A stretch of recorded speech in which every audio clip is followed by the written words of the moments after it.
innovative content, global audience. Hello, good morning, viewers.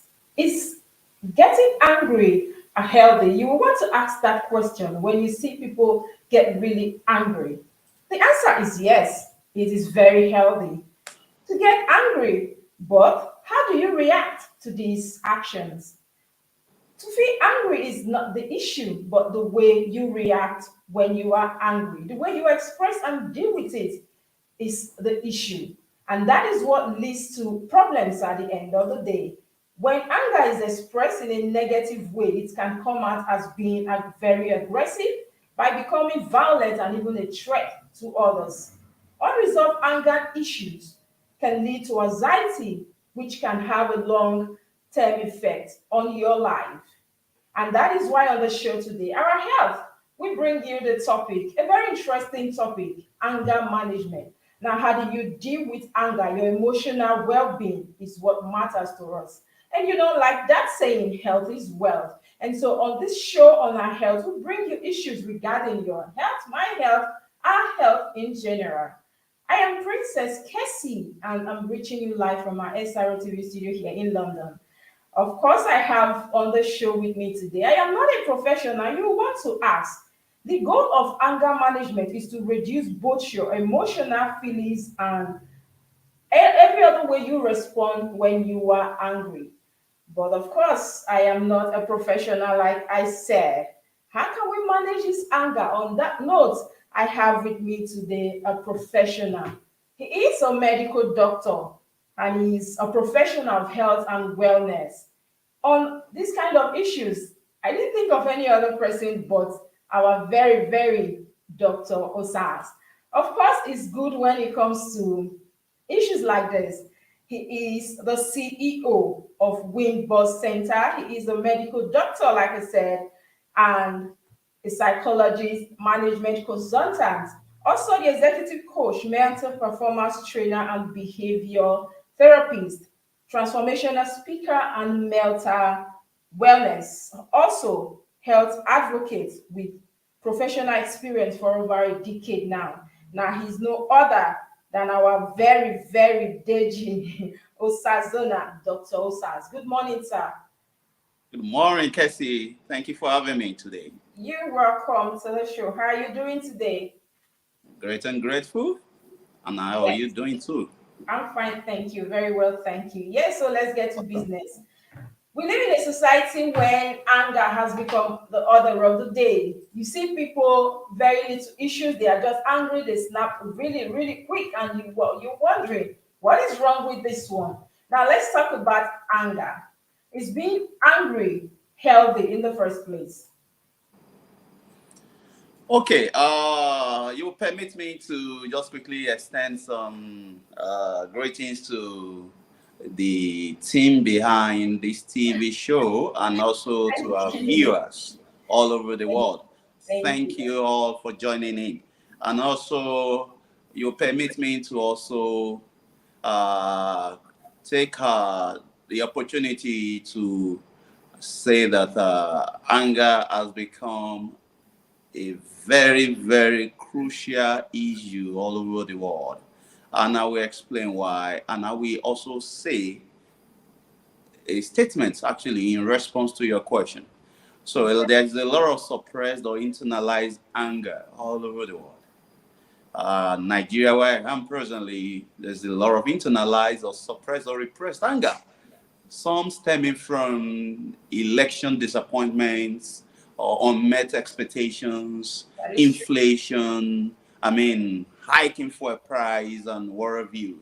So, but what a lot of people don't know about suppressed and internalized anger is the fact that emotions are energy. In fact, the word emotion is essentially coined from energy in motion. By law of thermodynamic energy, energy cannot be created, not destroyed. It can only be converted from one form to another. So you suppressing anger does not mean you have handled it or resolved it. In fact, it's even worse, which I will show later on. Research has shown that it's even worse. And one of the problems is that it eventually manifests in form of other emotional dysfunctions. There are a lot of anxiety issues that are traceable to anger. There are a lot of depression, depressive issues that are traceable to unresolved anger that are suppressed, repressed, or internalized. Now, to answer your question, anger itself is not a problem. Okay. That's what a lot of people don't know. Anger itself is not a problem. It's a normal, a natural emotion. As a matter of fact, if you are not able to feel anger, something's wrong with your mind. God forbid. Okay. That means that your mind is not able to process information rightly. Because if you understand the psychology of anger, there is a trigger for every anger, and the trigger is not a situation. Actually, it's your interpretation or expectation from the situation. And there's a specific interpretation or expectation that leads to the release or the trigger of anger. So anger is not a problem, it's a natural emotion, it's a messenger, like we say in psychology. Emotions or feelings are feedback or messenger. Even scripture accords the fact that anger is normal. Ephesians 4:26, I can quote the scripture. It says, be ye hungry. That is, it's okay to be hungry. But don't let two things happen. Don't let the sun set on it, talking about duration, and don't let the devil have a foothold on you, talking about the action that comes from it. All right. Wow, that is before now, we feel like when somebody is angry, something is not right with the person. But from what you just explained, that means it's good. Sometimes you have to be angry to show that you're human, you have feelings. That is the only way you process information. Okay, being angry, you did say that if not properly handled, can lead to other medical conditions or emotional condition. Which just let's throw more light on that. Can it lead to any medical condition like being anxiety or mental breakdown or other issues like that? All right. Thank you for the question. Very apt. The reality of today is that a lot of people are dealing with some mental health issues that they don't realize the root cause. All right.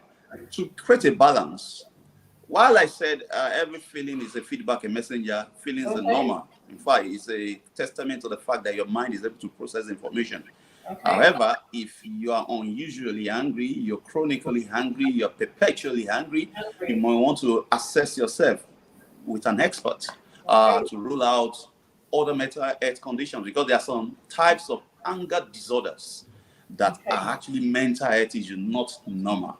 Now, also, if you don't learn to handle your emotions, if you don't learn to handle your anger, okay, it can degenerate into some other mental health disorders and even physical health issues. Gone are those days when we think there's no connection between the mind and body, or between your state of emotion and your physical health. A lot of research studies have shown and confirmed that anger has a lot to do with some physical health conditions like heart health issues. In fact, explosive anger has a lot to do with heart health issues. But repressed anger that you don't express, but you are angry for long and you are repressing and suppressing it, is even worse in terms of its risk factor on your heart health. Then mental health issue also. There are a lot of, like I said earlier on, there are a lot of anxiety disorders and depressive issues that are secondary complications of unmanaged or poorly managed anger. Let me give you a practical example. When anger is persisting for too long in your system, you are highly irritated. Sometimes you feel guilty. Sometimes you are unfriendly. Sometimes you are self-destructive. Now, these behaviors themselves can now begin to create some consequences in your life. For example, marital consequences, relationship consequences, work issues. Now, if care is not taken, all these complications over time, because you are not happy with yourself, because you are not happy at the result at your workplace, in your business, in your marriage, even in your personal finance. If care is not taken, anxiety will set in, and with time, your anxiety may become an anxiety disorder. Your sadness at the situation or the result in your life may eventually become a depressive or a major depression. And that's why it's essential to realize that though anger is a normal emotion, barring any mental health condition of mental health dysfunctions or anger disorders, now it's more about your response. The battle lies in your response. And there are two areas that you must look at when we're talking about your response in any situation that predisposes you to anger? There are two areas. Maybe time will permit me to talk about it.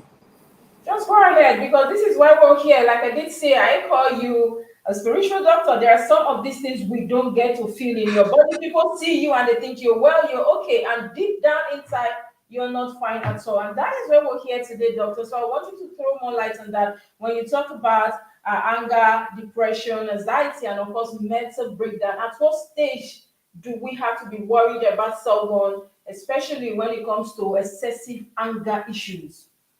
Yes, thank you. So there are two questions you have. Abidai. So I'll just take the first one. So, stemming from where I stopped, there are two areas in which you must master your response. I say to people, in fact, there's a pastor friend of mine that we still spoke last night, late into the midnight, around 12.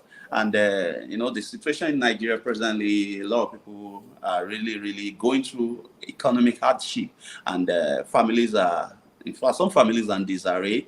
Then some are actually traceable to their unmet expectations from the last presidential election. So I was talking to this pastor friend of mine whose candidate didn't win the election. And in all our arguments, in all our discussions, something was common. And I was noticing it for a while now. So I had to open up and tell him, he said, "You're older than me, no doubt. You are a pastor, so I know that you know a lot of things and you're close to God.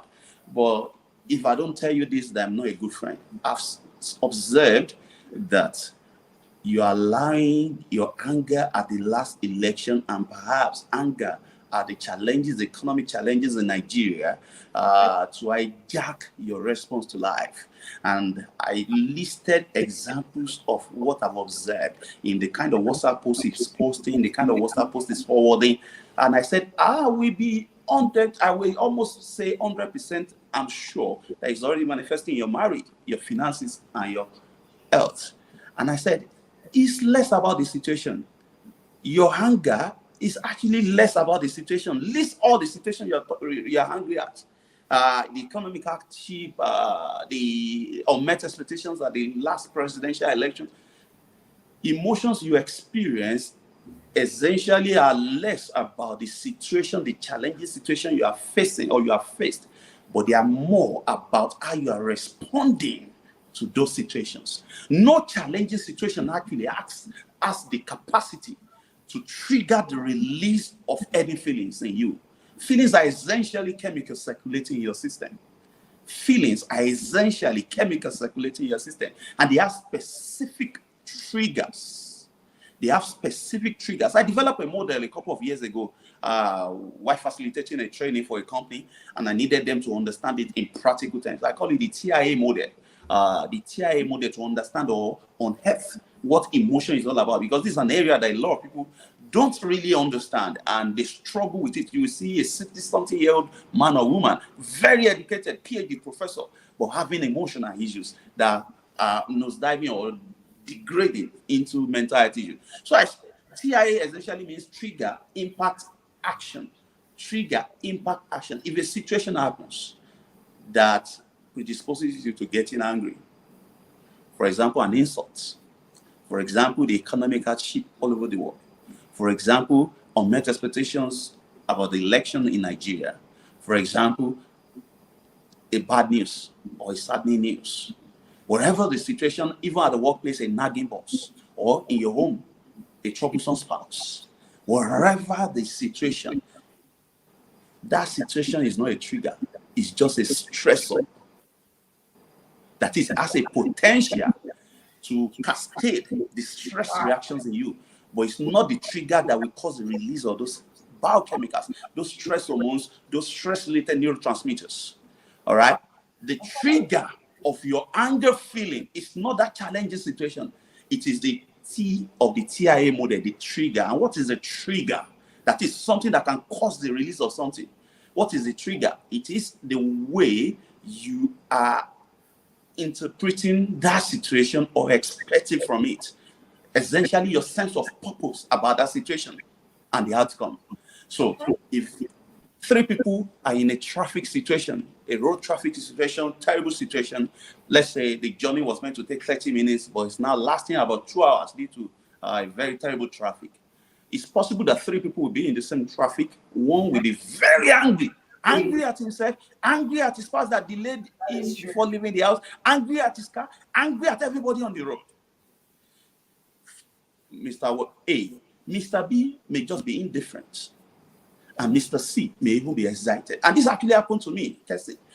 There was a time we had a partner from flew in from Belgium, and we went to pick the partner at the airport, international airport in Lagos, and we were to lodge him at the Eco Hotel in Victoria Island. Ordinarily, that journey shouldn't take more than an hour, 60 minutes, ordinarily. However, we spent 3.5 hours on the road because of traffic. Kessy, I was angry to the bone. I was more angry because I had a football match to watch of my beloved club. And here was I, in traffic. I was really angry. Then I was angry at my assistant. My PA was the one driving. I was seated in front. My PA was the one driving. I felt he was driving too slow. I was just angry unnecessarily. I was the Mr. Hay. My PA who was driving was indifferent.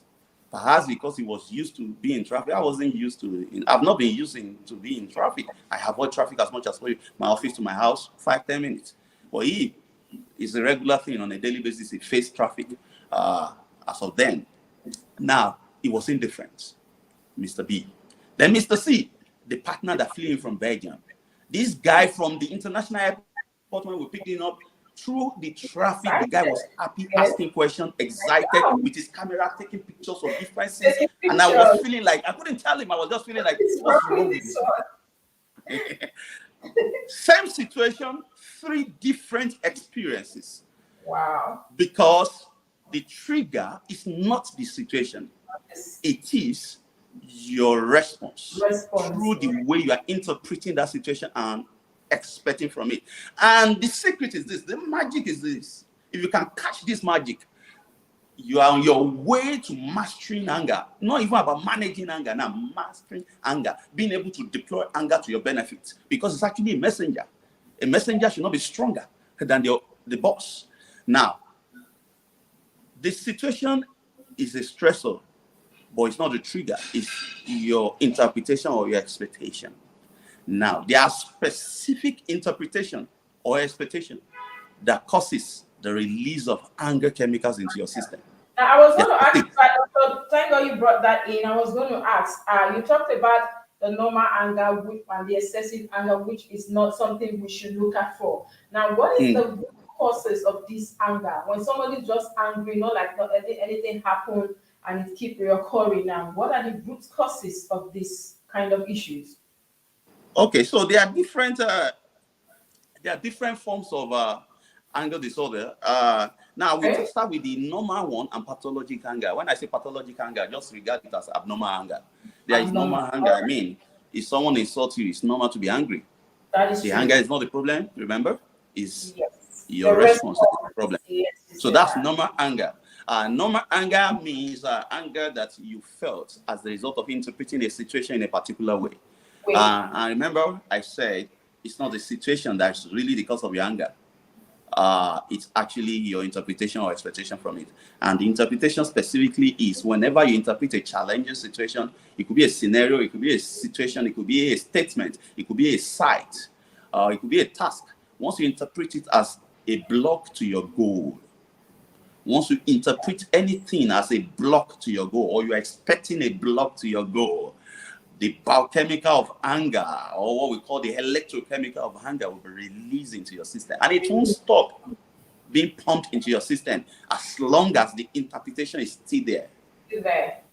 As long as the interpretation. So if you don't like the way you're feeling angry, go and switch off the tap.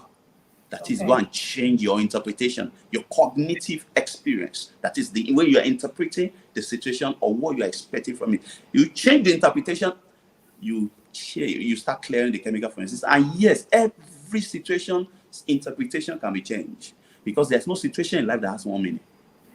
There's no situation in life that has one meaning. We give meanings to situations based on how we have been programmed to interpret it from our environment, our education, our experience, and exposure. I'll give a practical example before I move to the abnormal anger. All right. I remember on Sharing Live Issue, a radio program in Lagos that I used to be a consultant to and a guest, a weekly guest. And we were talking about anger issues in marriage. And a man called in and said, Dr. Sas, I'm a fan of your show. I'm a this and that for the past 2 years. And I believe in what you're saying. But you see, it's not as easy as you are saying. I said, yes, I agree. He said, sometimes our wives, all these are our wives, their mouths too sharp. I said, yes, I I was agree, going to sir. bring that in, but I think even before we round up, maybe later, we're still going to have a part 2 of this show because I think it's quite lengthy. And just before you continue, Doctor, I still want Yes. you to explain when somebody is short-tempered, anything they respond easily, like you said, while some take them time. They get angry, but not all the time, not easily. Now you're going to tell us about that, but viewers, we're here. This is our head. You know where you are. Where we talk about your health, my health, and our health. Like the saying, health is wealth. And this is the well-being we're talking about. It's not basically about the physical alone, but what we feel inside that could even destroy our outer being. I'm here with Dr. Osas. I'll go on a quick break now. When I return, we continue with our head. Don't go anywhere. Stay with us. We'll be right back after the break.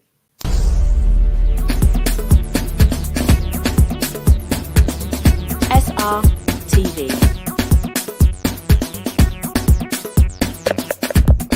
Innovative content. Global audience. Hello, viewers. You're welcome back from that quick break. Yes, I'm still here with Dr. Osas. And of course, today's topic is very interesting one, anger management. How do you manage your anger? How do you react or respond to things when they happen? Now, Dr. Osas, you were just telling us something about the abnormal anger. Yes.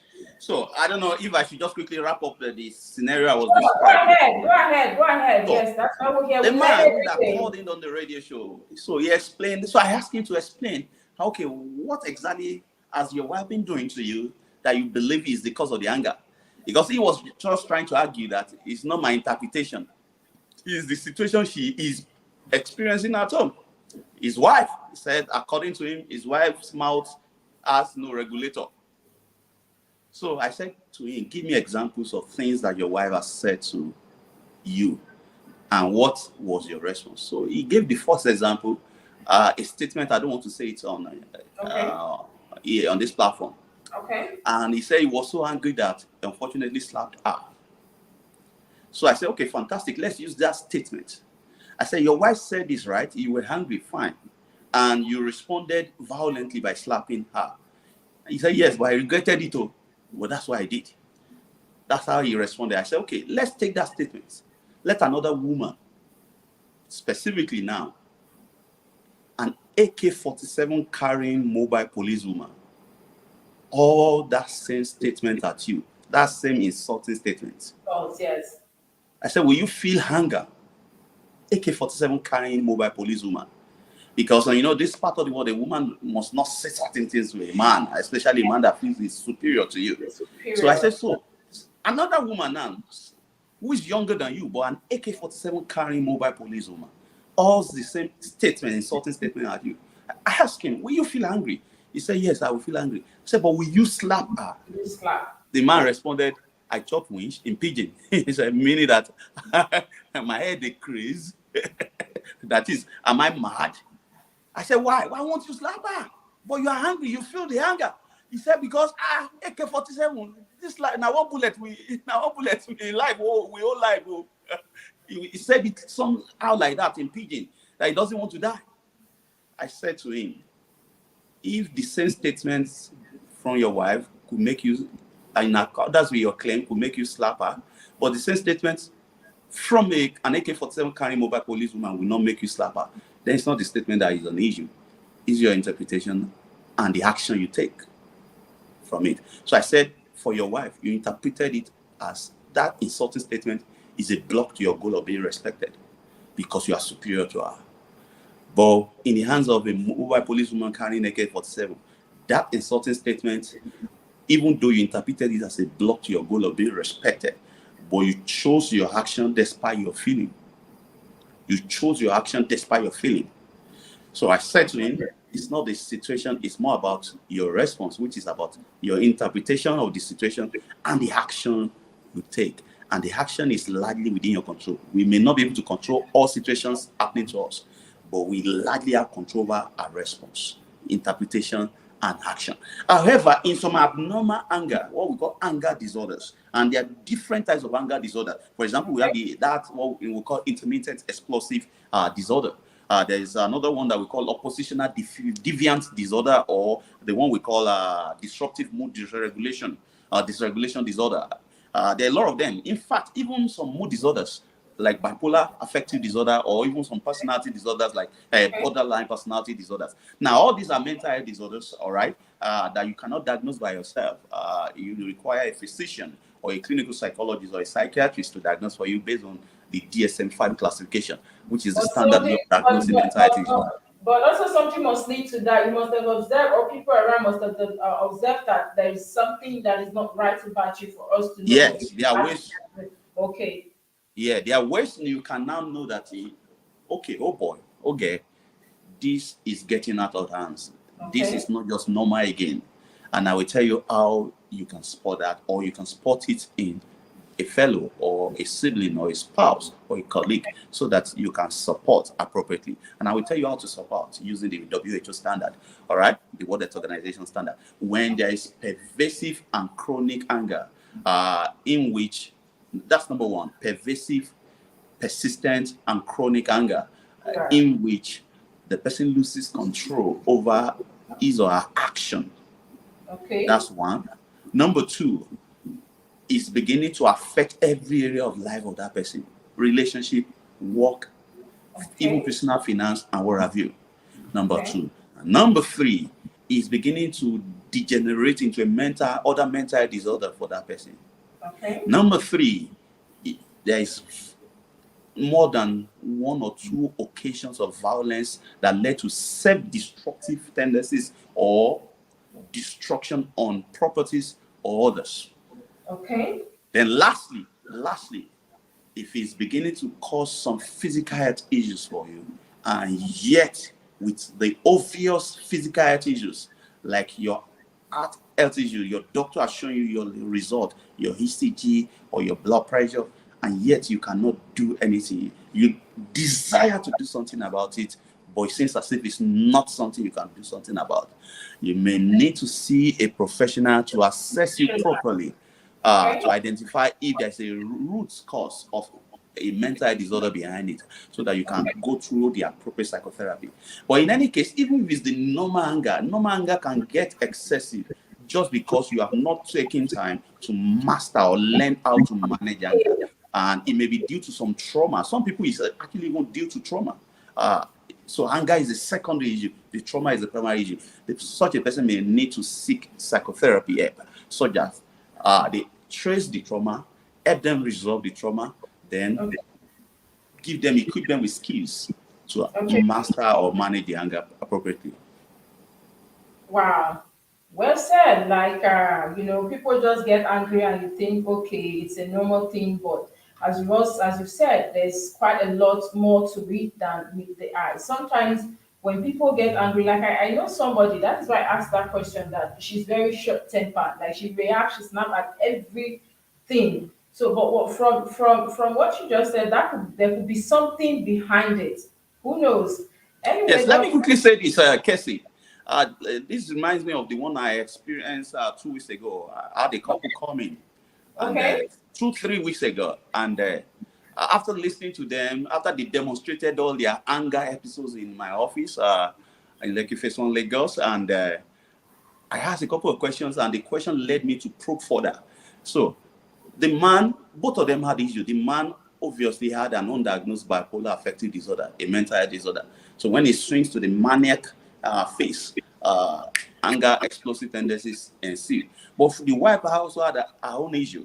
So I requested for some tests, and it became obvious that the woman was also dealing with some hormonal dysfunctions. Hormonal dysfunctions can actually be the root cause of some normal anger that became excessive. Dietary insufficiencies can also lead to that. For example, if your vitamin B1 and vitamin B6 is very low, You will be Okay. highly irritable, and the high irritation can predispose you to excessive anger. So just Okay. to put a balance to it. Wow. Now, doctor, we've said so much about anger, the types of anger, but how can let's talk about the control measures now. How can someone control, or how can you even manage anger properly? That is what I want the viewers to take home today. A lot of people are just there, and like you said, a lot of things could be the factor these days, raging, especially in a society or country like Nigeria, where a lot of people from the past election, like you said, people are still recovering, and a lot of issues like that. No job, no money, the fuel price, a lot of issues are now leading people into places they don't even want to be. Now, how can we control and manage anger? All right. Four things. Four things, and I call it the PAC model. I actually developed this in 2018 after years of facilitating training on emotional intelligence, and I felt people are struggling with coming to the technical tips. So I decided to coin a model that is easier to remember. All right. Okay. Now, there's a story behind the PAC model, but we spare us the story, how I came about this PAC model. But what's PAC model? PAC means P for pause. A for, so let me start with pause. Pause to know what you feel, why Okay. you feel the way you feel, Okay. and now you have been responding or reacting to what you feel. A Okay. lot of times we are caught in the moment and we just, like zombies, subconsciously, in the habitual or behavioral pattern we have been used to, we respond or react to the way we have been programmed to handle such situations or such feeling. You Okay. and I, except you're deceiving yourself, there's a way we have been programmed to handle certain feelings growing up. All right. That is But when that- you learn to pause is a skill. Somebody sent a mail to you at your workplace. That's not the time. If you're getting angry, the moment you realize that, oh, I'm getting angry, that's not angry. the time to respond to that email immediately. Pause. So that Pause. ask yourself, what exactly am I feeling? Yes. What exactly am I feeling? Okay. Why am I feeling this way? Is it the email or the way I'm interpreting the email? Why am I feeling this way? Is it the election or the way I'm interpreting the election? Is it the inflation or the way I'm interpreting the inflation? Then what are the actions is already pushing me to? When you can name what you feel, you can turn it. So pause helps you. And there are a lot of ways to pause. You can pause by take your attention away from that email for the next 20 minutes. Take your attention away from that statement. Take your Okay. attention away from the social media for Okay. a couple of hours and introspect and do a self-reflection. It helps you a lot. Pause Okay. offers you the opportunity to bridge the gap between your stimulation, your stimulating situation, and your reaction, so Okay. that you can see the choices available. Now, once you are able to do this, the second step, which is the A of the PAC model, is accept yourself regardless. Now, there are two actions to take, the R and K. But you see, Okay. the A is the bridge between when you pause and being able to do the R and K. If you cannot accept yourself regardless of the insults, if you cannot accept yourself regardless of what you are interpreting or expecting as the outcome of that email, if you cannot accept yourself regardless of whether the fuel price goes up or comes down, if you cannot accept yourself regardless of whether you get another better paying job or not, you will be operating from the fear zone.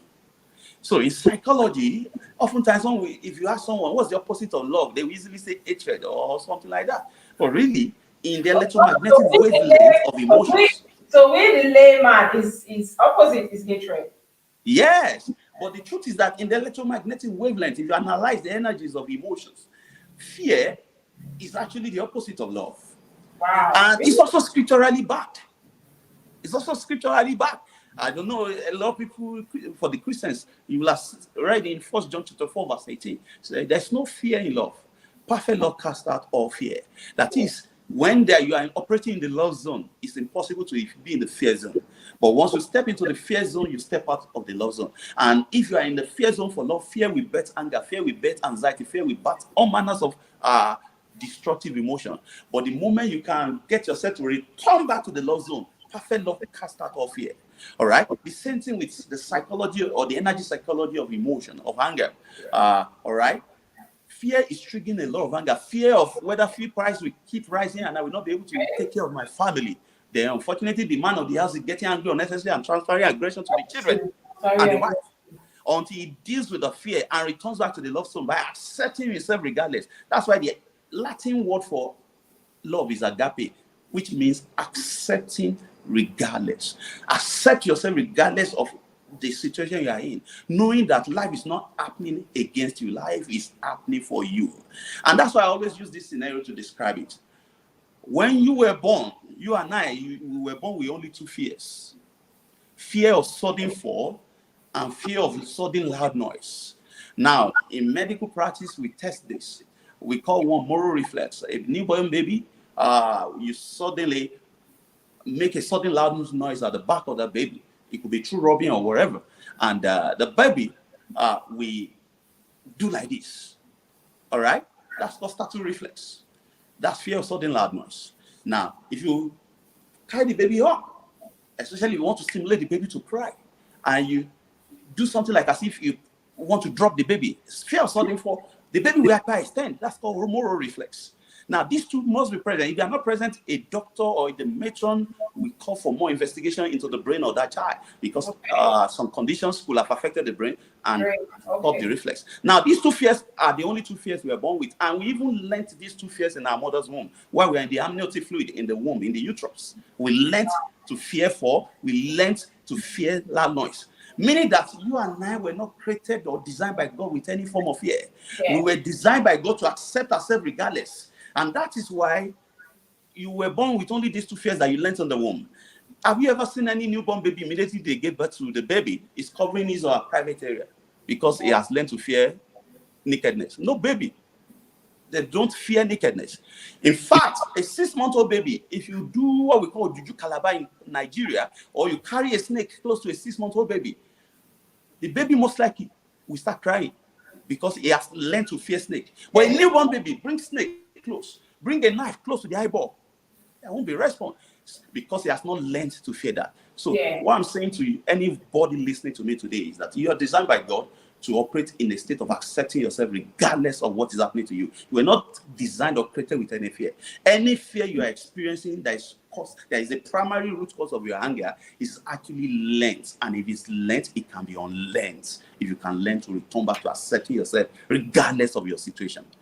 The how is reframing the way you think about your situation. Remember, the situation is not the trigger.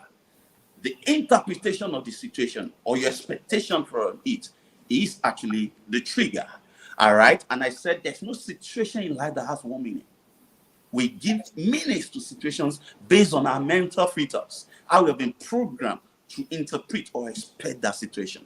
All right? And if there's no situation in life that has one meaning, it means that if one meaning is not serving you, you are not condemned to that forever. You can reframe. I use medicated glasses. Now, if Kessy does not use the power of my lenses, if I give her my lenses to use to navigate away from the studio to the exit, she will most likely experience a domestic accident. Because that's not the lens she's actually happened today. Someone asked for my glasses and I thought he could see with it. At the end of the day, he saw nothing. That I can't see anything. Yes. So the same way there's a lens that's befitting for your eyes. So this is the lens and the frame. If the frame you are putting on is making you have an accident, you are not condemned to using that frame forever. You can change that frame. All right? The same thing with our thought. That's what we call a reframing skill. So you can change the meaning. You may be able to do it by yourself. You may need help. And that's why you need someone to talk to. So a lot of angers can be dealt with, especially normal angers that become excessive, can be dealt with when you learn and practice reframing skill. Being able to spontaneously, quickly reframe the meaning you are giving to situation. The way you are interpreting that situation may be a function of the kind of mother you grew up with. It could be a function of the kind of education you have received. It could be a function of the kind of exposure in the house you grew up in. It could be a function of the kind of religious education you had. It doesn't mean the situation is that bad. It doesn't mean that statement is as power on you. As a matter of fact, any statement, any insult from someone that is able to cause you to get angry is essentially essentially means that you have handed over the power to control your mind into the hands of that person. So if your wife, if your husband gets you angry always in court, what it means is that your wife or your husband has the remote control over your emotions. It means that you are a zombie or a robot in the hands of your husband or wife. That means I know somebody that usually it gets angry at every little thing because things are no longer the way they used to be. He's so angry that look at my life today compared to before now, and look at the people I actually raised up. They're all doing well and they've all moved on, but look at me here. What do we do in such cases? Yeah. So the power to control your emotions is in your hands. You might have handed it over to the situation of your country. You might have handed it over to your boss that gets you angry always, and you are not able to display it towards him, but you are internalizing it and it's killing you. You might have handed over the power over your emotion into the hands of your spouse. But today, you can take back the power if you can learn to start questioning the way you are interpreting that situation. Question it. Challenge the background knowledge that you have picked up, background programming that you have picked up from your environment, from your education, from your experiences in life, from your exposure. If it's no longer serving you, it's time to change it. Then the K is keep taking action in the direction of your goal, not in the direction of your feeling. Keep choosing your actions despite your feeling. A lot of people, like animals, their feelings determine their action. But feelings can be unreasonable because they are actually messengers. It's garbage in a particular interpretation. You garbage out into your system a specific feeling. It doesn't matter whether it's destroying you. Anger or sadness that you are garbaging may be destroying yourselves. Yes. But as long as the interpretation you are garbaging is intact, your system will keep pouring out those chemicals and they will keep destroying you, pushing your blood pressure or destroying your immunity. Now, but as human beings, we evolved in brain development to the third stage of brain development, which is the thinking brain. Most animals, like other mammals, stop at the second stage of brain development, which is the emotional brain. Other animals even didn't go or evolve beyond first stage of brain development, which is the instinctive brain.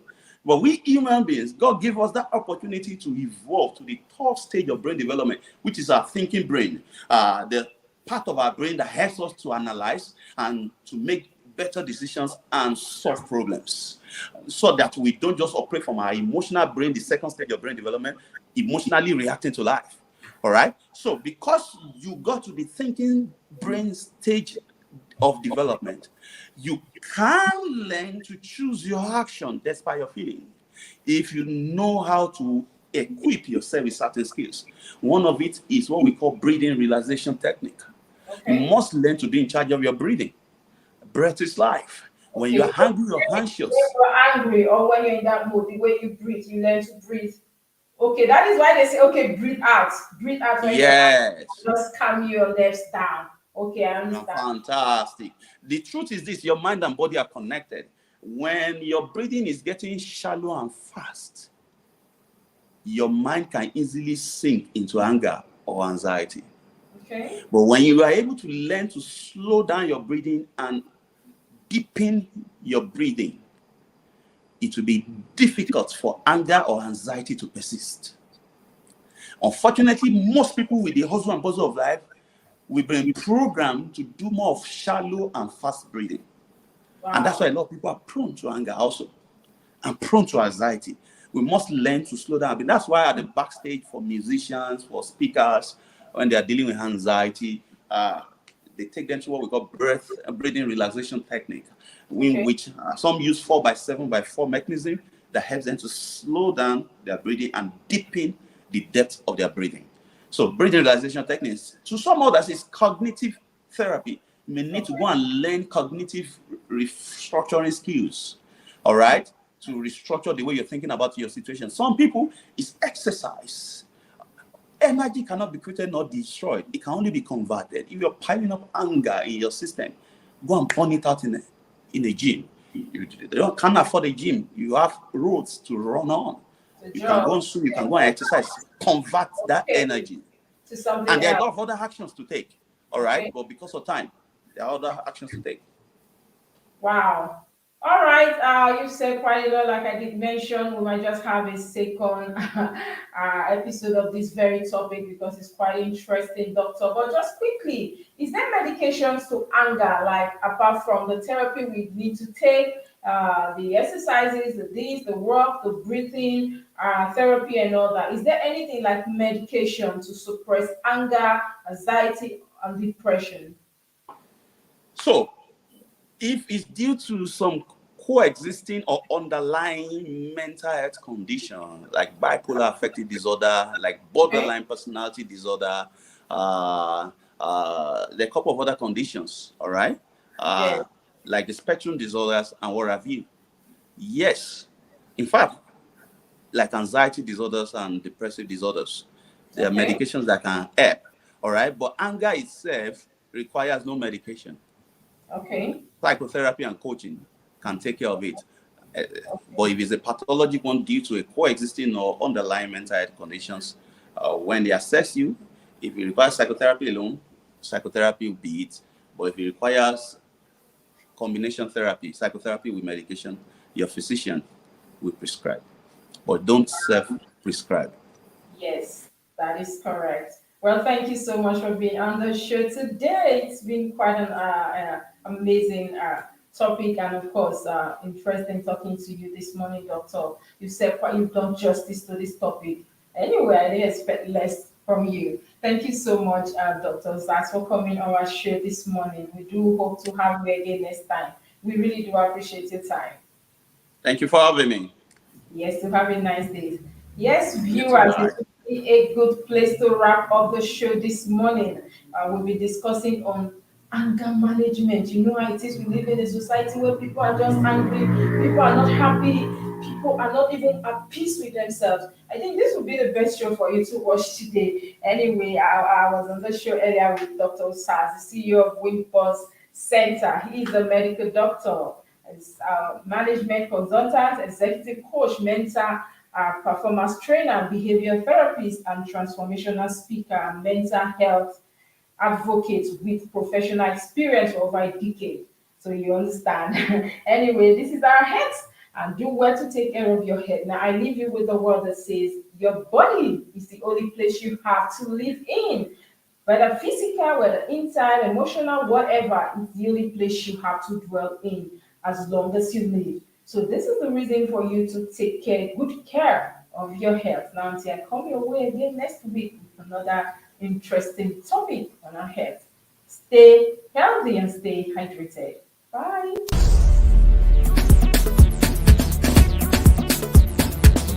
SRTV. Innovative content. Global audience.